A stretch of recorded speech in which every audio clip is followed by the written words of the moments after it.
welcome and thank you for talking to us, Sabbas. Thank you, Sonam. Congratulations on 3 decades of Wizcraft. Yes, it's been quite a journey. It's a journey of creating experiences, making people happy, and taking our little knowledge across the world. I think it's been quite a magical journey. Sabbas, you've been there, done that, set up organizations, 3 decades of Wizcraft, one of the finest organizations in the business. You've done it all. What keeps you hungry? What keeps you excited? To be honest, we've not done it all. There's a lot more to go. I think what we've only managed to do is set up a base that is strong, that is solid, and we hope that this becomes a springboard not just for ourselves, but for our entire industry. And really, for me, and my partners, Andre and Viraf, it's not about any success story. It's really about the legacy that we create. It's about the legacy that we leave behind. And in some ways, that's what concerns us, that's what excites us, and that's what we are constantly yearning to set up and really help take off. All right. I heard your keynote yesterday, and we saw the storyteller in you. Really? It was not the corporate founder, CEO, no. It was the storyteller who was talking from the heart. It was a very heart-to-heart conversation and not just a keynote. What do you have to say about it? Well, I think all of us have a story. All of us have a story of humble beginnings and from where we begun, and there's a roller coaster of life, roller coaster of business that has taken you up and down and all over. And whether it's my story or your story, it's always been the same. I don't think anyone has one meteoric rise. I don't think anyone has one super down journey that you no repair. All of us who've succeeded somewhere have gone through the ups and downs of life. So I was happy that it connected with people. I was happy it connected with people in different parts of the world. I mean, imagine a guy from Argentina caught me last night and he says, you know, thank you very much, you touched my soul. I said, thank you.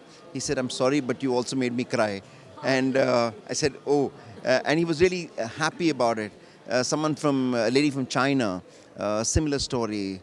There was this friend from Azerbaijan who knew of us before, but he came with this same, he and his wife says that she cried right through the address. And I said, I can't believe that. And she says, yeah, you just, because we've just gone through the same story ourselves, ups and downs. And so I was happy. I didn't anticipate that, I mean, honestly. But I was really happy that we managed to touch people and our story resonates with others. One last question, Sabbas. The Indo-Turkish relationship. I believe you're the one who, in a way, you were the first few who initiated this relationship between India and Turkey. And look how far we've come. How do you feel about that? I think it's awesome. The journey began really, we were invited for the World Tourism Forum Mediterranean Summit in Antalya itself. And whilst we were getting to a restaurant for dinner, we just shut the car and we said we're not leaving this car until we've struck what we're doing for the future. So Bünyat, Asil, Rajeev, Jain, Vijay, Arora, myself, we just brainstorm, and we decided that we would do the IMA Global Leadership Retreat in Antalya for the first time ever. And in many ways, that one decision opened the doors, it opened channels of communication, opportunities. Suddenly from having done only 3 weddings prior to that, from India to Turkey, now it's almost up to 100. Yeah. So that's phenomenal, you know. And it's not, I don't think it's about what we started. I think it's about what others also equally believed in. And a lot of credit goes to Inventum Global, to the Turkish government, Turkish Airlines, the hotel fraternity in Antalya, who welcomed India with its chefs, with our nonsensical behavior, with our madness that we've come here with. And they've tolerated us, they've loved us, they've given us the best that they can possibly do. And I think a lot of credit goes to them, not just to us. Yes, a wee bit for us, but a lot goes to them. So if you look at the entire Antalya model of hoteliering, you pay one price and you get everything. You get your room, you get your bar, you get your alcohol, you get your soft drinks, you get your breakfast, lunch, dinner. And at one price you have the pool.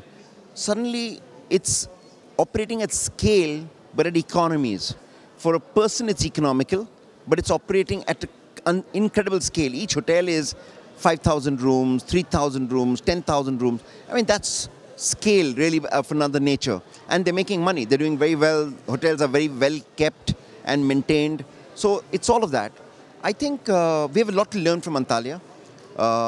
I've spent a lot of time with Inventum Global, and the way they work across different geographies, it's a learning for us. It's a learning for all of us how to build global organizations.